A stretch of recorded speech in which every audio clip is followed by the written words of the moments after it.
একটা সাথী ছিল দেশের বাড়িতে,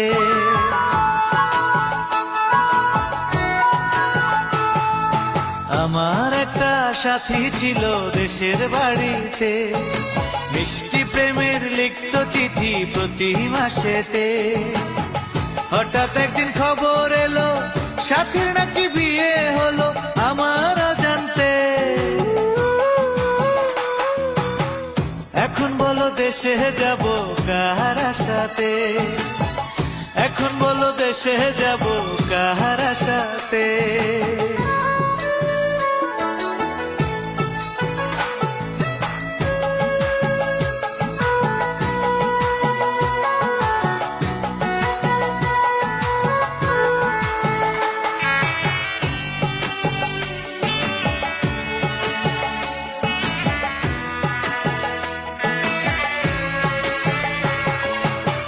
কাজের ফাঁকে যেতাম ছুটে দেখতে সাথীর মুখ, রেশমি চুড়ি কাজল টিপে খুঁজে পেত সুখ।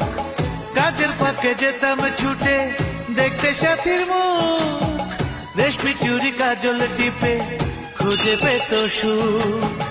এক পলকে দেখে এসে আমায় আসতো ছুটে বুকে জড়াতে। এখন বলো দেশে